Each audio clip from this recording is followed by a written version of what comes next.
بسم اللہ الرحمن الرحیم نحمدہ ونصلی ونسلم علی رسولہ الکریم اما بعد فاعوذ باللہ من الشیطان الرجیم بسم اللہ الرحمن الرحیم ان اللہ وملائکتہ یصلون علی النبی یا ایہا الذین آمنوا صلوا علیہ وسلموا تسلیما۔ نہایت ہی واجب الاحترام ناظرین و سامعین، قرآن مجید فرقان حمید کی مشہور آیہ کریمہ میں نے آپ حضرات کے سامنے تلاوت کی ہے۔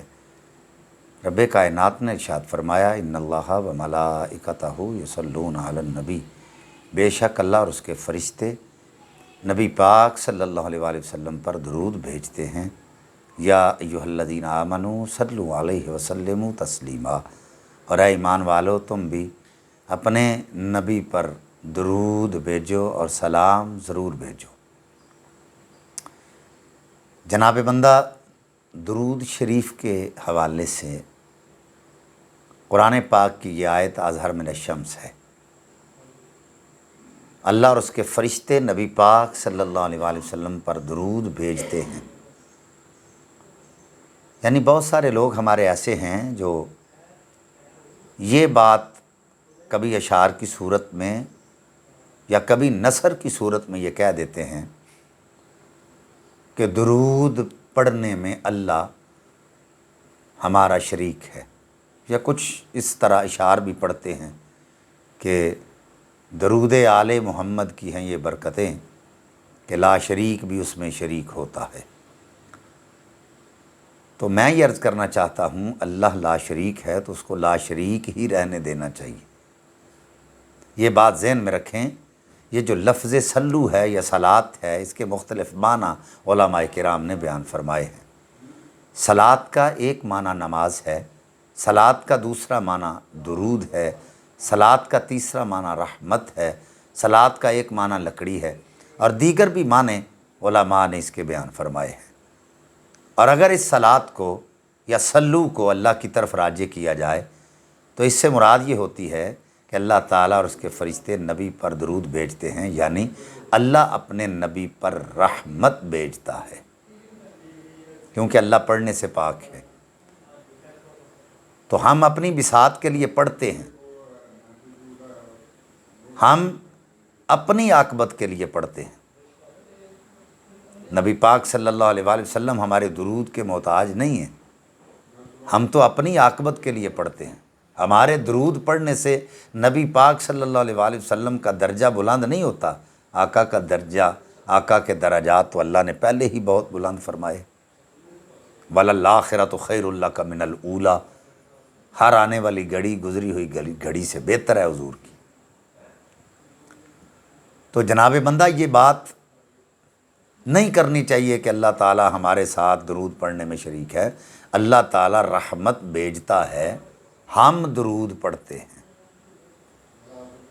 اور دوسرے نمبر پہ درود پاک کی فضیلت کے حوالے سے حضرت انس بن مالک رضی اللہ تعالیٰ عنہ روایت کرتے ہیں کہ نبی پاک صلی اللہ علیہ وآلہ وسلم نے فرمایا، جو مجھ پر ایک مرتبہ درود و سلام بھیجتا ہے یا درود پڑھتا ہے، اللہ اس پر 10 رحمتیں نازل فرماتا ہے، 10 گناہ معاف فرما دیتا ہے، 10 درجے بلند فرما دیتا ہے۔ نبی پاک صلی اللہ علیہ وآلہ وسلم، ایک شخص حضور کی بارگاہ میں حاضر ہوا تو حضور نے حضرت ابو بکر صدیق رضی اللہ تعالیٰ عنہ اور اپنے درمیان اس بندے کو بٹھایا۔ صحابہ کرام پریشان ہو گئے کہ نبی پاک صلی اللہ علیہ وآلہ وسلم نے اتنی محبت فرمائی ہے کہ اس کو اپنے اور حضرت ابو بکر صدیق رضی اللہ تعالیٰ عنہ کے درمیان بٹھایا ہے، آخر وجہ کیا ہے؟ تو صحابہ کرام رضوان اللہ تعالیٰ علیہم اجمعین نے حضور کی بارگاہ میں عرض کی، آقا ہمارے ماں باپ آپ پر قربان ہو جائیں، حضور یہ تو بتائیے کہ اس شخص کو آپ نے حضرت ابو بکر صدیق رضی اللہ تعالیٰ عنہ اور خود کے درمیان میں کیوں بٹھایا ہے؟ آقا علیہ السلام نے فرمایا، میرے صحابہ، یہ شخص مجھ پر اتنی محبت سے درود پڑھتا ہے کہ اس جیسی محبت سے کوئی درود نہیں پڑھتا، ایسا والہانہ درود پڑھتا ہے کہ میں اس سے بڑا راضی ہوں، میں اس کو اپنا دوست رکھتا ہوں۔ تو جو بھی نبی پاک صلی اللہ علیہ وآلہ وسلم کی ذات والا صفات پہ درود پڑھتا ہے، اللہ تعالیٰ اس سے بڑی محبت فرماتا ہے۔ اور نبی پاک صلی اللہ علیہ وسلم کے قرب کا بہترین ذریعہ ہے نبی پاک صلی اللہ علیہ وسلم پر درود پڑھنا۔ اور میں یہ بات عرض کرنا چاہتا ہوں، حضرت علی المرتضیٰ کرم اللہ وجہہ الکریم ایک دن بیت اللہ شریف میں بیٹھے ہوئے ہیں، ایک طرف کفار بیٹھے ہوئے ہیں اور ایک منگتا آ گیا، وہ سیدھا ان کافروں کے پاس گیا اور جا کر کہتا ہے مجھے کچھ دو۔ تو انہوں نے استہزان حضرت علی کی طرف اشارہ کر کے کہا جاؤ اس بندے سے جو مانگنا ہے اس بندے سے مانگو جا کے۔ ان کے ذہن میں یہ تھا کہ علی کیا دے سکتا ہے۔ تو حضرت علی المرتضیٰ کرم اللہ وجہہ الکریم کے پاس وہ بندہ گیا، اس نے جا کر عرض کی کہ مجھے کچھ عطا کیجئے۔ اس وقت بظاہر تو نبی پاک صلی اللہ علیہ وسلم کے حضرت علی المرتضیٰ کرم اللہ وجہہ الکریم کے پاس کوئی چیز نہیں تھی، لیکن آپ نے درود پاک 10 مرتبہ پڑھا، ہتھیلی پہ پھونک ماری اور مٹھی کو بند کر کے اس کے مٹھی میں رکھا اور کھول کر کہا جاؤ مٹھی بند کرو اور ان کے پاس جا کے اس مٹھی کو کھولنا۔ تو جب اس نے وہاں جا کے اس مٹھی کو کھولا تو اس کی مٹھی میں سونے کے دینار تھے۔ وہ بھی پریشان ہو گیا اور وہ دیکھنے والے بھی پریشان ہو گئے۔ حضرات، میں یہاں عرض یہ کرنا چاہتا ہوں کہ نبی پاک صلی اللہ علیہ وسلم کے درود کی اتنی برکت ہے کہ حضرت علی المرتضیٰ کرم اللہ وجہہ الکریم خالی مٹھی پر دودھ پڑھ کر پھونک ماریں، اس بندے کو پکڑائیں تو اس کی مٹھی میں سونے کے دینار ہوں۔ یہ درود کی برکت ہے۔ ہمیں بھی چاہیے نبی پاک صلی اللہ علیہ وسلم پر والہانہ درود بھیجیں۔ اس کا کوئی ٹائم نہیں ہے۔ نماز، جو لوگ کہتے ہیں نماز پڑھو، ہم کہتے ہیں اچھی بات ہے، نماز فرض ہے، جو نہ پڑھے گا وہ گناہ گار ہے، جو انکار کرے گا وہ کافر ہے۔ لیکن یہ بات ذہن میں رکھیں، فجر کی نماز کا ثواب فجر کے وقت پڑھیں گے تو پھر اس کا ثواب ملے گا، ظہر کی ظہر کے وقت ادا کریں گے تو ثواب ملے گا، عصر کی عصر کے وقت پڑھیں گے تو ثواب ملے گا، مغرب کی مغرب کے وقت پڑھیں تو ثواب ملے گا، عشاء کی عشاء کے وقت پڑھیں تو ثواب ملے گا۔ نماز اگر اس کے وقت پر ادا کی جائے گی تو تب اللہ تعالیٰ اس کا اجر اور ثواب عطا فرمائے گا، لیکن درود جس وقت بھی پڑھیں گے حضور پر اللہ اجر و ثواب عطا فرمائے گا، جس وقت بھی پڑھیں گے۔ نماز 52 سال کی عمر تھی حضور کی جب نماز اللہ رب العزت نے یہ نمازوں کا تحفہ عطا فرمایا۔ جب حضور معراج سے واپس آئے تو رب کائنات نے یہ تحفہ ہمیں عطا فرمایا، امت کے لیے حضور کو یہ تحفہ دیا۔ لیکن درود تب سے ہے جب رب کائنات نے مصطفیٰ کو تخلیق فرمایا تھا۔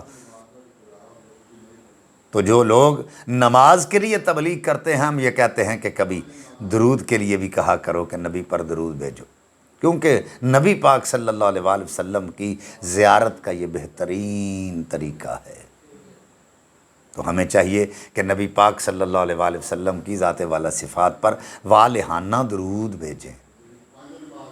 حضرت آدم علیہ السلام جنت میں تھے اور اب خود کو اکیلا محسوس کرتے تھے، تو رب کائنات نے حضرت آدم علیہ السلام کی پسلی سے حضرت حوا کو پیدا فرمایا۔ جب حضرت آدم علیہ السلام نے حضرت حوا کی طرف ہاتھ بڑھایا تو رب کائنات نے فرمایا پہلے حوا کا حق مہر ادا کرو۔ حضرت آدم علیہ السلام نے عرض کی میرے مالک حوا کا حق مہر ہے کیا؟ فرمایا 10 مرتبہ میرے محبوب پر درود پڑھو۔ پتہ یہ چلا کہ درود جو ہے یہ حضرت حوا کا حق مہر ہے، اور حق مہر جو ہوتا ہے اس کے بغیر حق زوجیت جو ہے وہ حرام ہے۔ یہ جو معجل حق مہر ہے یہ اسی وقت ادا کرنا ہوتا ہے۔ تو اس سے یہ معلوم یہ ہوا کہ حضرت آدم علیہ السلام اگر درود نہ پڑھتے تو آج ہم نہ ہوتے۔ تو ہماری ماں کا حق مہر جو ہے وہ نبی پاک کا درود ہے، تو ہمیں تو محبت کے ساتھ پیار کے ساتھ درود پاک پڑھنا چاہیے۔ ہمیں یہ نہیں سوچنا چاہیے کہ اذان سے پہلے پڑھیں یا بعد میں پڑھیں، اس وقت پڑھیں یا اس وقت نہیں پڑھنا چاہیے۔ اللہ تعالیٰ نے قرآن پاک میں مطلقاً یہ فرمایا ان اللہ و ملائکتہ یصلون علی النبی یا ایھا الذین آمنوا صلوا علیہ وسلموا تسلیما۔ یہاں قید نہیں فرمائی کہ اس وقت پڑھنا ہے تو اس وقت نہیں پڑھنا، یہ وقت درود پڑھنے کا ہے تو یہ وقت درود پڑھنے کا نہیں ہے۔ رب کائنات نے اس کا کوئی وقت جو ہے وہ مقرر نہیں فرمایا، جس وقت بھی پڑھیں گے اللہ تعالیٰ اس کو قبول فرمائے گا۔ تو ہم اللہ تعالیٰ کی بارگاہ میں عرض کرتے ہیں کہ اللہ ہمیں عمل کی توفیق عطا فرمائے، نبی پاک صلی اللہ علیہ وآلہ وسلم پر والہانہ درود بھیجنے کی اللہ تعالیٰ ہمیں توفیق عطا فرمائے اور آقا سے محبت والہانہ عطا فرمائے۔ وآخر دعوایا ان الحمد للہ رب العالمین۔